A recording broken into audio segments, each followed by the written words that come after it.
Good evening from the farmer's garden. I'm one of the farmers, and I'm actually halfway through a project that I probably should have started showing you earlier. So it occurred to me that moving chickens is not something that just everybody has done. So we are going to try to show you kind of our process for moving chickens. If you're not on our Facebook page, you may be wondering why I would even mention moving chickens. We are actually in the process of selling our house. Our house and our farmland are on separate properties, and we are trying to sell the house so that we can move to the farm, and that way it's just all in one spot. We're not driving back and forth. We're not losing hours to that every day, and we'll be able to work and focus better.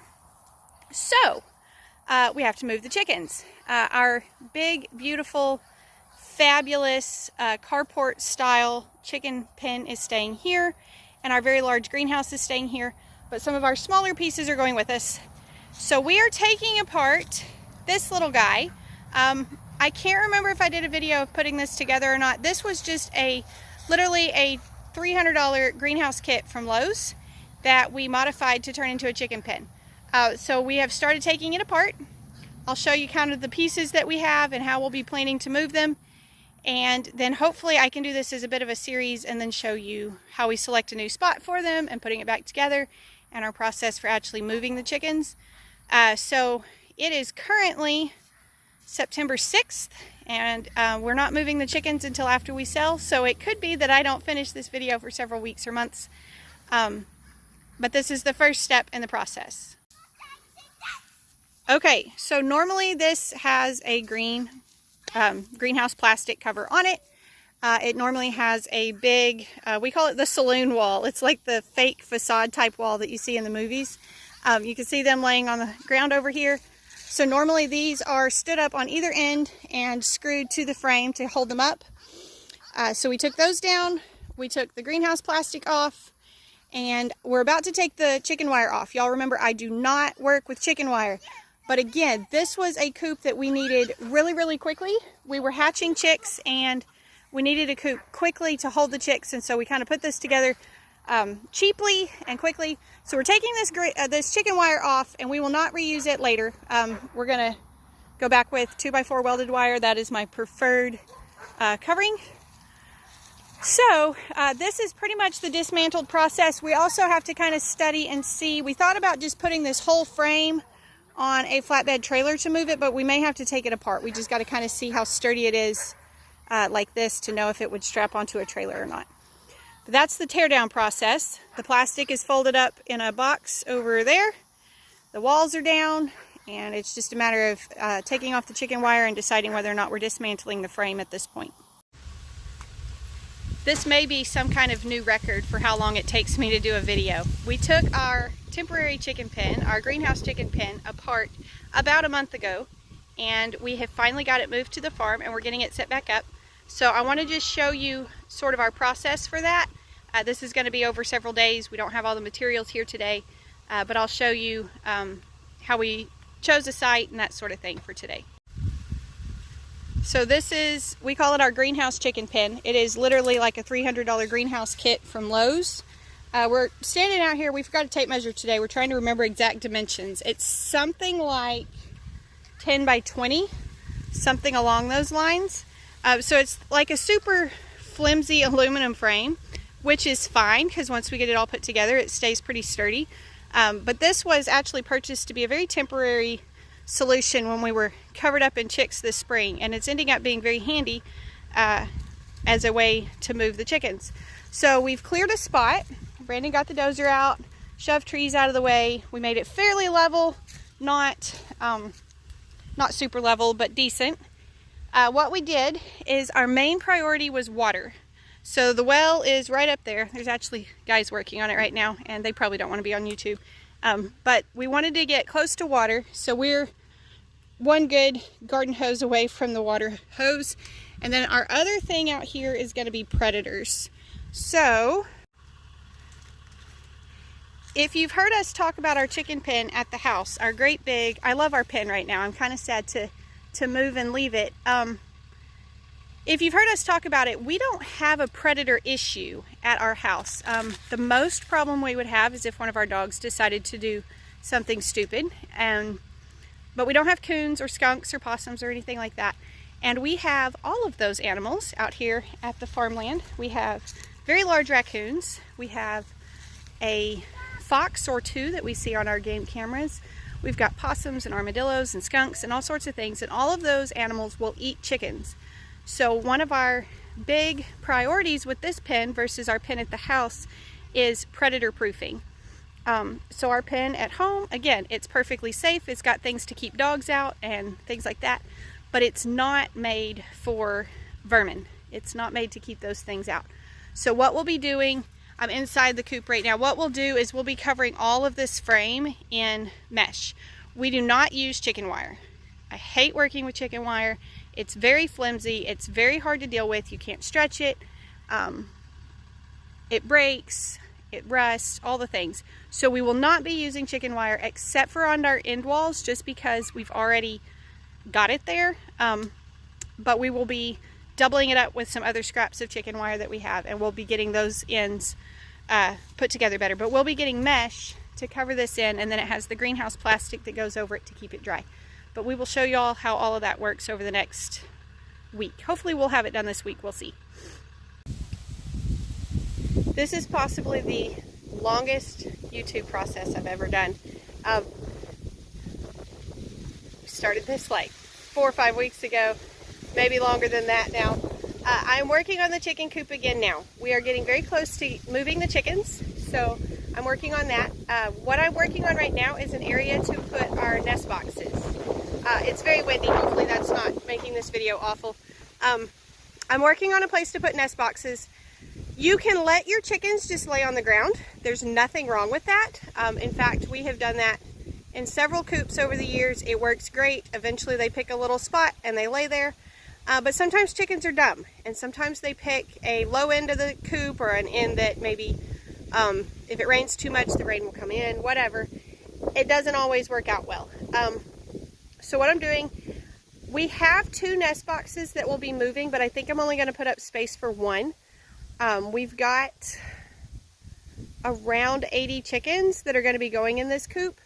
As far as minimum space requirements by law, which we don't even really have to fall into any of those because we're not registered anyway, we're way under that, or over that I should say. We have way more than minimum space, but it will be crowded to some degree, more than I like it to be, so I'm trying to do this the best way I can to give them the space that they need. At first, our chickens will not be able to come out much, just because, first of all, we give them several weeks in a new coop to learn where their coop is. Sort of like cats. If you've ever moved cats and you move outside cats, you try to bring them inside for a while and make sure they know this is their new home before you put them outside. Otherwise, they run away. Chickens are sort of the same thing. They get sort of confused, so we're going to try to keep them inside at first to learn the area. Also, we need our dogs to be here for a little bit working on the predators. I've mentioned the predators before. We did not have a predator issue at the house in Kilgore. We will have one here, so we want to be a little more cautious. We've lost chickens to predators in the past for several reasons. It's never fun. You always feel very guilty and responsible when you lose them that way. Plus you are out the birds, and we don't want to do that either. So let me show you what I'm doing here for the nest boxes, and then I'll get started. Okay, so this coop has end walls. They're just laying down over there on the side that's screwed to it. But we don't really want to screw our nest boxes to that. We don't feel like it would be strong enough, because those are really just more to put wire on the end than anything. So what I'm going to do is I'm going to dig a couple of holes and bury these 4x4s, and then we can hang the nest boxes on that. So I'm trying to kind of decide. I could fit it across the end here, or I could do it on one of the sides, and I'm not really sure. I was leaning towards the end, but I think I'm going to do the side, just because this whole coop will be covered in plastic, and we open the ends, but we don't open the sides. So I think the sides being covered behind the nest box would be good, because ours do not have a solid piece on the back of them. So what I'm going to do is measure out and get a post hole digger and start burying these posts at 60 inches apart so that we can screw our nest boxes to them later. If you have not used post hole diggers before, I promise you're not missing out on anything exciting. So how this works we've got 2 handles, each attached to basically 2 shovels. So we're gonna, I cannot do it with one hand, but I'll give you the basic idea. It's a 2-hand job, obviously. What you would do, 1 handle in each hand, you jump it up and down a few times. That sort of cuts off the dirt. And then you squeeze, you pull them apart. And as you pull them apart, again, not made to be done with one hand. As you pull them apart, you can see that it squeezes together at the bottom. And that is what will grip the dirt and lift the dirt back out of the hole to make a pile. So it's quite a bit of work. And these are relatively tall posts, so I'm going to have to get fairly deep to get them down inside the arch on the side of this. I also need them deep enough to be sturdy. These will not be concreted in the ground. First of all, this is a temporary pen. We already have plans for a bigger, nicer pen after we get moved and settled and all those things. So temporary pen, but also it is generally not recommended that you put wood post in concrete, because water will collect on top of that concrete. It won't keep going down. It'll just sit there on top in an outside environment, not necessarily in here because it should be dry in here. But the water would collect on top of that and then eventually rot off the post, and then you just have a gob of concrete under the ground and your post is rotten off. Again, we're inside in this environment, so that one's not as critical. Mainly, this is just temporary, so that's why there will be no concrete. So I have to get it deep enough that it will be sturdy and hold up those nest boxes that are fairly heavy and will have our chickens in them.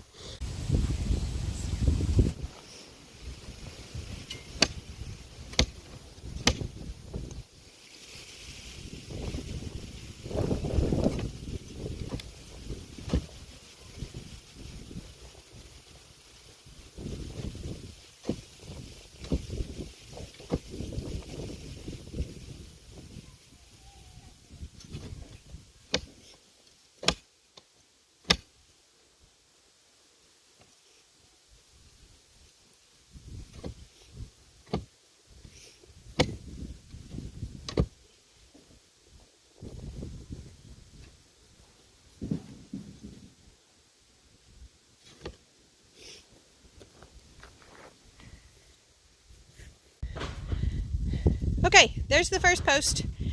The nice thing about digging in sand is it's soft. It's not like clay or gravel where you have to really work at it. The bad part about digging in sand is it's soft. So there's no way to close the bottom of this without pulling these handles apart. So the deeper you get, the less space you have to pull the handles apart, unless you dig your hole much bigger around than you need it in the end, which you would normally do if you need to make sure you're getting everything like perfectly cleaned out. But I wanted mine pretty much the size of the post. So by the bottom of it, I got these, this one is 3 feet deep. So by the bottom of it, all my sand was falling back out because I didn't have room to pull the handles apart. Now that the post is in, I kicked in as much dirt as I could. Again, this is temporary, so some of this is a little bit overkill. If you are building a fence and you need it to be super strong, this part is very important. You want to kind of use a stick or something, and normally you would not wait until you're all the way at the top. You would start this process partway up.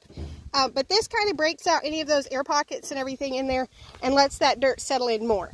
Again, I'm not super worried about it here. It's temporary and it's only holding a nest box, which is heavy, but not heavy enough that I'm super concerned about it collapsing. So the main thing is we want to get that end packed in good. Again, it's 3 feet in the ground. I'm not worried about it going very far. It's in there pretty good. Now that we have the frame in place and those nest box posts up, I think this is where I'm going to end this part of the video. Otherwise, this is going to get way too long. I'm going to end it here, and then we'll do a part 2 where I'm actually going to put all the wire and the skin on the coop again.